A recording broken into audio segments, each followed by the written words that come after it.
Hey guys, how's it going? Michael Troy here. Today we're looking at the Vision and Scarlet Witch, and this is the 12-issue miniseries, not to be confused with its predecessor, the 4-issue miniseries. Anyway, love Vision and Scarlet Witch. I love this comic when it came out. Can't wait to show you. Hit subscribe and like if you haven't already, and let's get right into it. Okay, so I've always been in love with the Scarlet Witch. She's amazing. She's awesome. I'm so happy WandaVision is the thing.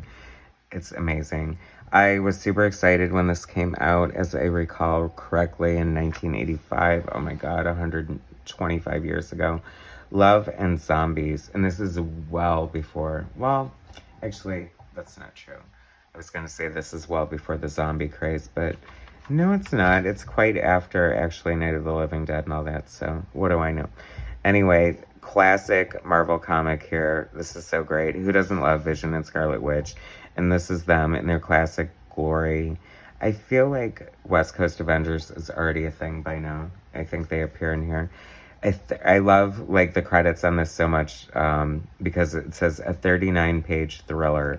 I mean, that's just like a hallmark of like good classic comic book fun that you just don't really get anymore unless it's like super aware or meta or over the top. And this is just earnest, like comic books being comic books. So, Steve Englehart story, Richard Howell penciling, Andy Muschinsky. It's funny because I remember his name, but I haven't thought about him in years or really know what else he worked on. Lettering by L. Lois Buhalis, Tom Orzechowski's wife. Fun fact, in case you didn't know. Colors by Janet Jackson and A. Phillips. Interesting, I remember Janet Jackson coloring Craven's Last Hunt and like really thinking that was cool. So let's see what she does in here. And as long as A. Phillips didn't screw up her game. Jim Salicrup, editor, and Jim Shooter, editor-in-chief. I have so many mixed emotions about Jim Shooter.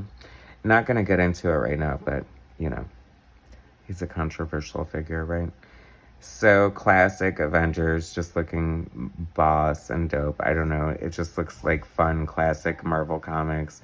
We're 3 pages in, and here's the Invaders and Ultron already. Oh my God, the giant man. That's sort of like before my Avengers time, so, but I remember like being aware of these characters and maybe seeing them in my brother's collection. I'm not sure, but so much fun anyway.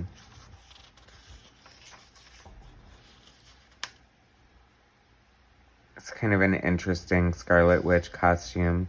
Like, it's definitely, I feel like it's a little more traditional than like what John Byrne would give her, like in the Avengers.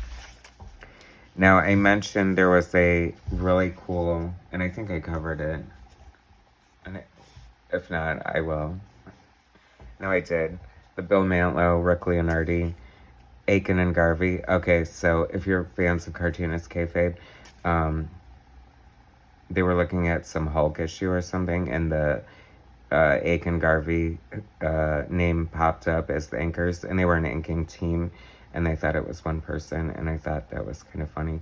But anyway, they inked the other Vision and Scarlet Witch miniseries. Oh my gosh, I always thought this was so scandalous at the time. Like, she's giving him the arm, which is like basically the finger, but with the arm. Here, how do you like my new gloves? Bonk. Henry Peter Gurich. I would love to tell him to get bent. Lovers. I remember this page being previewed in Marvel Age, the comics magazine that did like previews and stuff. Definitely a predecessor to Wizard for sure. You guys are like, what's Wizard? Whatever. If you're watching this, you know what it is. Nobody in their right mind, younger than me or a current comic book fan, would even be watching this. Unless you liked WandaVision or something. I don't know. All are welcome. Young, old, new readers, indie comics, the big two, mainstream, whatever. I don't know. This is fun. I love, like, there's so much, like, trace. I mean, I'm not going to say that I know for a fact that this wasn't traced or anything, but I love this era of comics because I feel like even if they used reference, they drew everything. You know, there wasn't Procreate or different programs that, like, you know, this is like hand penciling and inking. And I feel like a lot of the art nowadays just has a real sameness to it.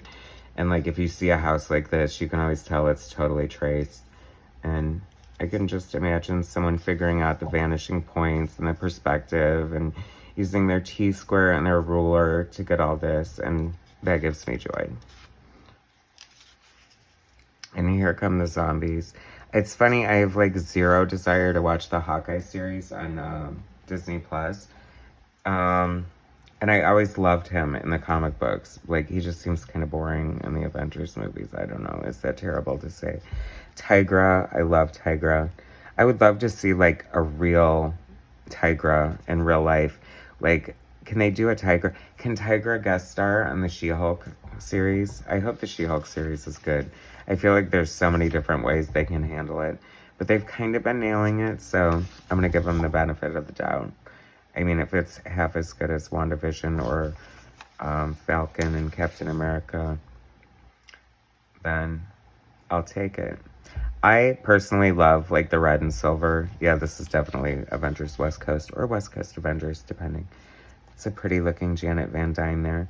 You know, it makes perfect sense to me. Like, I love kind of that they had the presence of mind that she's like kind of a socialite and a fashionista, so obviously she would change her costumes often. Maybe it's not so great for brand recognition, but whatever. Or action figures. Actually, wouldn't that be great? Wasp in her 45 different costumes. Not a big fan of the bucket head. I don't know. It's like, it's weird. Like, especially in the 90s, like when bulking things up. Like, because if you're going to fight somebody, you definitely want to have more bulk and less maneuverability, right? Here's like kind of the voodoo zombie characters that are always so much fun. I sure hope Brother Voodoo shows up. I mean, I can't imagine he wouldn't, but is this Necra? I'm loving the art. This is like such classic, like Marvel art. But this Richard Howell, he has like kind of like a pretty quality to his art that almost makes me wonder, like, if he used to draw like romance comics. Perhaps. I mean, could you imagine drawing all this hair? What a pain in the ass. A lot of my artist buddies would agree that hair is such a pain in the ass to draw. And I always used to love drawing it, but depending on how crazy it got. What is this, like a romance? Oh my god, love. Well, it is called Lovers. And now you got the Grim Reaper making out with Necra. And this guy in the chicken costume. I mean, there's wrong. That is wrong, isn't it, guys? But this is fun, no less. I can't believe this is like a 12-issue series, though. How crazy is that? Yet they never had a monthly. And oh my god, it's Simon Williams. Just as you would want him in tidy whities and a director's chair. Okay, James Gunn. We need a Wonder Man series. Who would play Wonder Man? Like, they could do like a really cool... I mean, come on, a superhero is an actor, an Ionic. Anyway, well, that was the first issue. On sale now, West Coast Avengers. Interesting that they ran simultaneously. Paul Smith's Doctor Strange, Secret Wars 2, The Thing. That looks kind of like a burn cover. Fantastic Four, such a classic issue. Anyway, did you know this existed? Do you need it now? Was this fulfilling enough just watching me cover it? If so, subscribe to my channel. Hit like, share my content. Thanks for watching. I'll see you soon. Thanks.